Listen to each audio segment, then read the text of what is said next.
seperti itu ya. Itu budaya. Terus lagi, satu lagi. Hal-hal yang berkaitan dengan budi dan akal manusia. Hal-hal yang berkaitan dengan budi dan akal manusia ya. Itu budaya. Sekarang lintas budaya yang seperti apa? Antar budaya gitu ya Bu ya.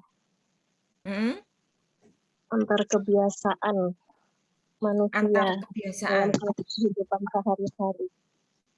Antar kebiasaan dalam kehidupan yang sehari-hari itu yang seperti apa ya Bu Rizka ya? Misalnya kebiasaannya itu Ini orang Sumatera berbeda dengan orang Jawa. Orang Sumatera itu terkesan lebih cuek gitu ya Bu.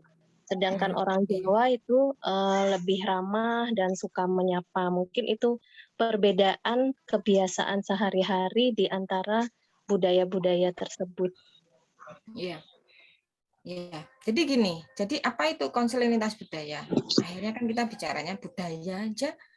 Akal budi yang ada kita punya dari sejak kita lahir, seandainya seperti itu budaya. Budaya melekat di tiap individu itu berbeda-beda.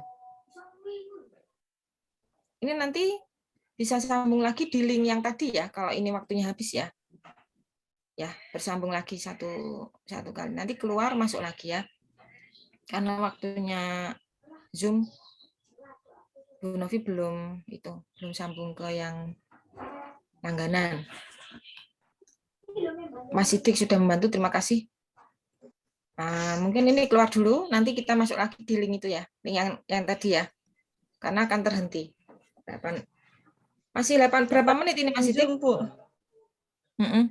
Linknya Masih tetap 8 menit tadi. Bu, enggak apa-apa.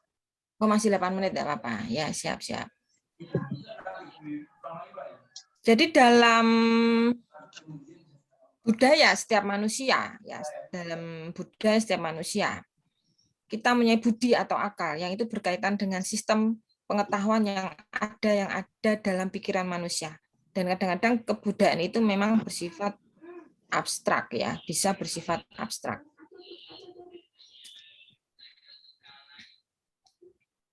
Ini budaya dan kebudayaan.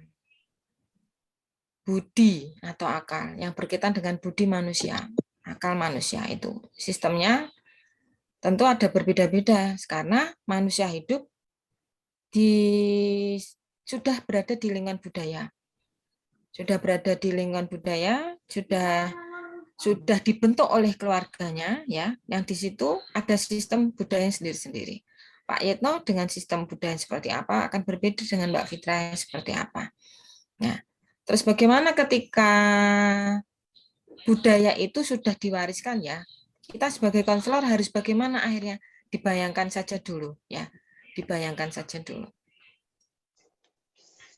Ya, jadi ketika kita berada di lintas budaya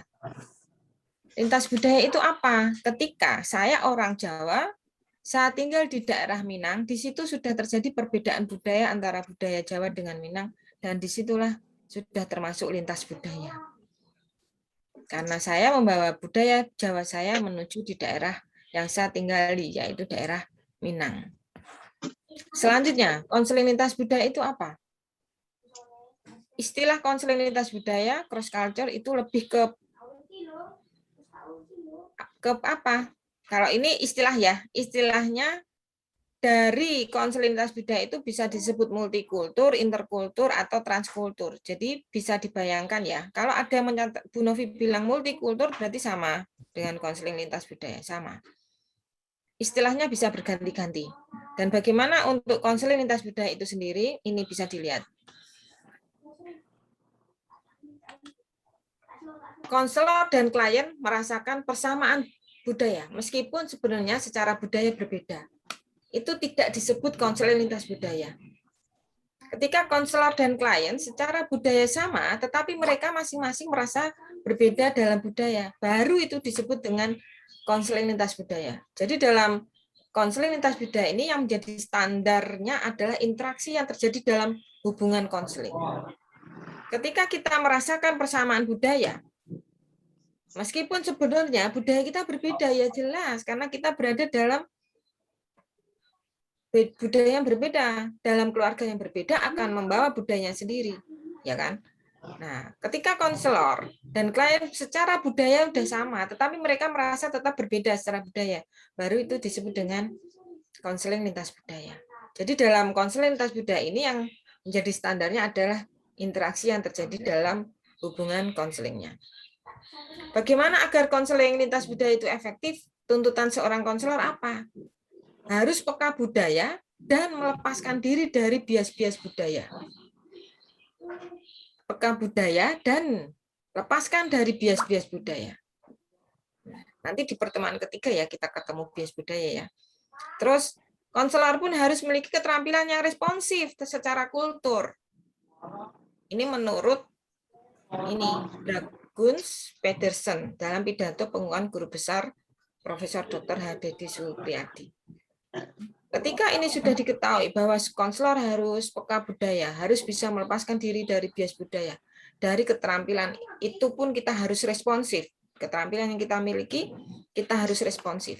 Sekarang yang saya tanyakan, apakah mahasiswa saya selanjutnya akan bisa ketika nanti ada tuntutan seperti ini? Siapa yang bisa menyampaikan?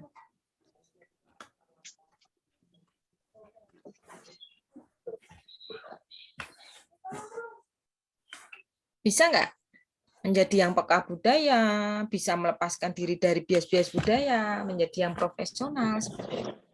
Bisa tidak? Menurut saya bisa, Bu. Bisa, Bu Martin, silakan disampaikan. Kita harus bagaimana, Bu? Ya pasti belajar, paling nggak kita mengerti budaya dari konseling kita, gitu ya. Kemudian kita ketika paling nggak kita tahulah sedikit banyak tentang budaya mereka. Nah, ketika kita bicara ya kita tetap memberikan atau berhati-hati begitu supaya tidak menyinggung, karena kebudayaan kan kita kan pasti berbeda dengan konseling kita gitu kalau yang kita bicarakan tentang lintas budaya tadi. Mungkin itu sih Bu yang selama ini saya lakukan di sekolah. Kebetulan sekolah saya itu Indonesia Mini, Bu. Jadi hampir nggak semua sih, tapi banyak sekali murid-murid yang berbeda suku karena kami dari 5 pulau di Indonesia gitu. Hampir gitu. ada semua begitu. Iya. Kalau boleh tahu Bu Martin di mana? SMK Bagimu Negeriku, Bu. Daerah mana itu, Bu? Ngalian, Bu. Oh, Ngalian. Oh ya, dekat rumah saya berarti. Ya, sekolah berasrama dan memang gratis untuk siswa-siswa yang tidak mampu dari semua pulau di Indonesia begitu. Oh ya. Nanti kalau nggak ketemu etnis, Mas Sidik dan kawan-kawan bisa main ke tempat Bu Martin ya.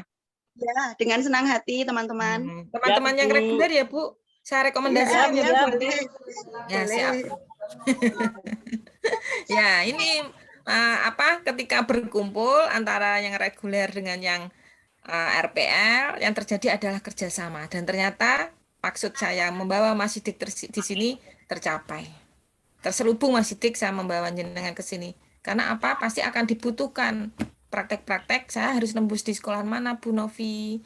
Saya harus ketemu siapa, Bu Novi. Lah di sini yang punya sekolahan ada semua. Ada Bu Nur Hikmah, ya kan? Nah, ada Pak Yetno, ada Bu Rizka ngajar di mana, kan seperti itu. Ya, bagus Bu Martin bahwa kita itu memang diharapkan bisa menjadi seorang konselor yang peka budaya, yang jangan terlalu sensitif, ya. Makanya kalau ada yang terlalu sensitif, ini masih menjadi, ini kan permulaan ya, permulaan menjadi mahasiswa BK. Kalau konselornya terlalu sensitif, terlalu memberikan persepsi, apa yang terjadi? Dia tidak peka budaya, termasuk mudah adanya bias dalam budaya. Karena apa? Ketika sudah mempersepsi, itu berarti sudah terjadi bias. Oh, ternyata Bu Novi seperti itu ya. Orangnya bla bla bla bla. Ketika itu persepsi berarti sudah bias. Termasuk ketika klien datang dengan membawa budaya sendiri, seorang konselor tidak memahami apa yang akan dia lakukan. Tahu-tahu dalam hati berkata, "Loh, kok sipit ya?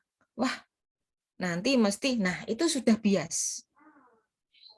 Loh, wah, yang sering terjadi kalau ada yang kulit hitam, itu tidak dipungkiri, ya, karena kekasannya itu akan akhirnya membuat kita berpikir, nanti orangnya gimana ya, keras gak ya, apalagi konselornya imut-imut. Yang di sini yang masih imut-imut ada Mbak Indika mungkin ya, Mbak Indika ya, ketemu klien dengan perawakan yang tinggi, hitam seperti itu, sudah mempunyai persepsi, itu bisa sudah terjadi bias budaya.